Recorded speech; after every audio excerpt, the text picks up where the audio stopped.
My name is John, and today we'll be reading How Trump's Protectionism Could Save the GOP by Eric Lendrum on American Greatness, March 17, 2018.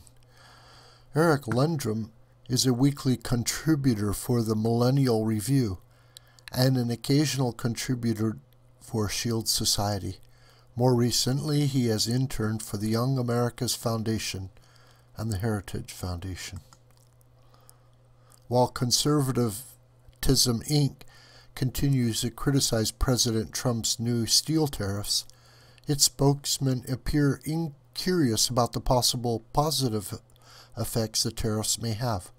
Not only would the new duties help the economy, but they could very well be the best thing that's happened to the GOP since the 1920s. First, of course, it should go without saying the free trader panic over these tariffs is overblown. After all, Trump's proposed tariff rate on steel is 25% less than a similar steel tariff of 30% former President George W. Bush imposed in 2002. You didn't hear warnings of a trade war then. Second, it's obvious that Trump tested the waters first before launching this crucial tariff. He enacted a tariff on Chinese-made solar panels in January, which met with concern trolling from the same crowd.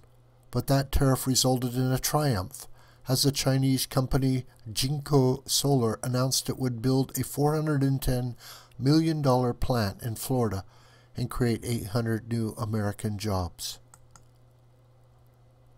Even CNBC acknowledged this as a big win for Trump's economic protectionism. This was how Trump knew this tariff would have a similar effect, and it already has. The mere announcement of this new tariff led U.S. Steel to deliver the news that it would reopen an old factory in Granite City, Illinois, which should bring back 500 jobs, and that's just the beginning. Art of the deal. Trump has also made sure to execute his signature negotiating move with these tariffs by offering to use them as leverage to obtain something more important. He offered to lift tariffs on Mexico and Canada if the North American Free Trade Agreement is successfully negotiated into a better, more pro-American deal. As NAFTA is arguably the mother of all bad trade deals, such a move would be just as beneficial as these new steel tariffs, if not even more beneficial. Trump has done this kind of thing before, whether it was the proposed amnesty for 1.8 million in the DACA deal, or when he proposed that the Democrats could combine both Dianne Feinstein's gun control bill with the proposed legislation by Republican Pat Toomey and Democratic Joe Manchin in exchange for a proposal to arm school teachers. He's laid down his major hardline base condition, in this case renegotiation of NAFTA, and offered his opposition something they seriously want, in this case rescinding the tariffs, since he knows that the other side ultimately will not accept this deal. And in the end, just as with DACA and gun control, no deal is better than a bad deal, and inaction is still a net positive for Republicans. Both the tariffs and an eventual withdrawal from NAFTA would most likely take place, leaving Trump in an even stronger position as he racks up more wins and uncovers the unreasonableness of his opponents. Trump has refused to back down despite the howling of all the establishment naysayers who insist tariffs are a bad idea, just as with the Paris Accord withdrawal or his historic Jerusalem Declaration. He is standing firm and proving himself to be the ultimate maverick as he does what he knows is right. He even escalated his protectionist rhetoric, threatening to retaliate with a tariff on European-made cars after the EU threatened its own retaliatory tariffs. He casually dismissed the fears of a possible trade war, declaring on Twitter that trade wars are good and easy to win. It's easy to see why Trump's chief economic advisor, Gary Cohn, resigned. Meanwhile, Trump's tariffs have been praised by another billionaire innovator who has plenty of experience in the international market, Elon Musk. The SpaceX and Tesla CEO pointed out that China already levies a similar 25% tariff on American-made cars. The potential benefits of Trump's tariffs have been defended by mainstream media outlets such as Forbes, and has even found support among some congressional Democrats. Trump's proposals on trade aim to fight back against Chinese and other foreign markets running rampant over the domestic market, and particularly our manufacturing industry.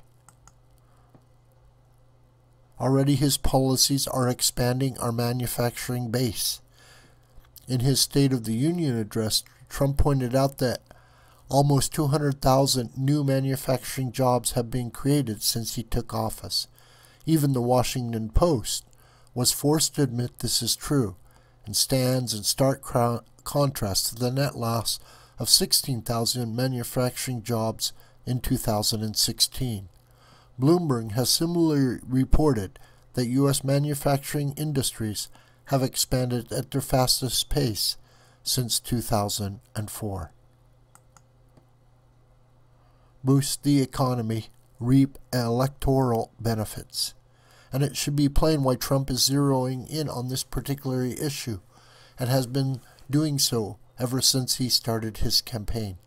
Of course, these moves will strengthen the overall U.S. economy, even more than he already has. But there is one other significant accomplishment that comes with such protectionism in addition to the economic prosperity: the political, read electoral benefits. It has been said before, it needs to be said again. Donald Trump won the presidency because of the Rust Belt. He carried Wisconsin, Michigan, and Pennsylvania, won by unprecedented landslides in the traditional swing states of Ohio and Iowa, and almost won the elusive state of Minnesota. No Republican had carried Wisconsin since 1984, or Michigan and Pennsylvania since 1988.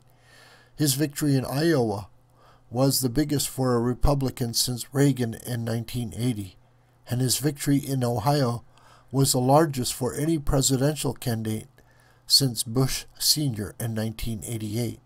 He surpassed Bush Jr.'s performance in Minnesota in 2000 and came closer to winning that state than any Republican since Reagan in 1984. And all of this came on top of the fact that Trump still lost more than half of the national swing states: New Hampshire, Virginia, Colorado, New Mexico, and Nevada. Prior to 2016, the GOP strategy for the previous 2 decades had been to fight for every single conventional swing state, in addition to holding the traditional red states in Middle America, particularly the central states and the South. The best example is the 2004 election, when George W. Bush defeated John Kerry. In that race, Bush won 8 of the 9 states that are generally considered swing states: Nevada, Colorado, New Mexico, Iowa, Ohio, Florida, North Carolina, and Virginia. He lost New Hampshire. That year, Bush's electoral total was 286, while Kerry's was 252. Not exactly reassuring, and certainly not a landslide. In 2016, Trump won the largest electoral victory of any Republican since 1988, carrying over 300 electoral votes. And again he did this by swapping out the majority of swing states for just 3 traditionally blue states in the Rust Belt. His secret, of course, was his appeal to blue-collar and working-class voters, particularly in the energy industries and the manufacturing industries, which are the backbone of the Rust Belt. Therefore, not only are such pro-American tariffs overwhelmingly popular with the population at large, but they're especially important to these states in particular. Recent polling out of the Rust Belt states, as well as Florida, shows that Trump's approval rating in those states is higher than his national average, including a resounding 54% approval in Ohio. Even mainstream media outlets, including Politico and the Wall Street Journal, have documented how his protectionism has made Rust Belt voters among his most loyal supporters. The new math. That is unquestionably the single most seismic change that President Trump can possibly bring about. The GOP was on the run, on the verge of electoral extinction at the national level ever since Clinton first won. As of the 2010 census and subsequent allocation of electoral votes, the Democrats had a base advantage of 242 electoral votes, not counting the 9 swing states, due to their firm blue walls on the West Coast, the Northeast, and the Rust Belt. The Republicans had 191. Now, since Trump set 2016 as the new standard for Republicans' presidential performance, the GOP has the chance to go into the future presidential elections with a base number of 261 electoral votes to the Democrats' 196. Again, not including the swing states.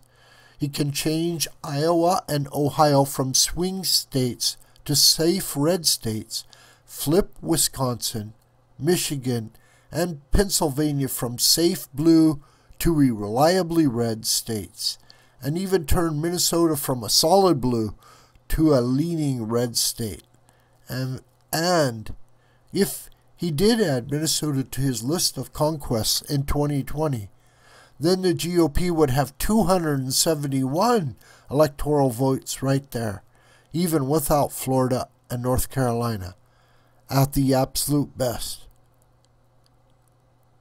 If he held all of the 2016 states and also flipped the 2 swing states that were excruciatingly close, Nevada and New Hampshire, he would add another 10 electoral votes for a grand total of 326. That is the true endgame of Trump's protectionism, alongside revitalizing an American economy that had been bled dry by ruthless foreign competitors. The GOP would get the credit and thus would become the dominant party for perhaps several more decades. It certainly would not be the first time such a trend occurred because of tariffs either.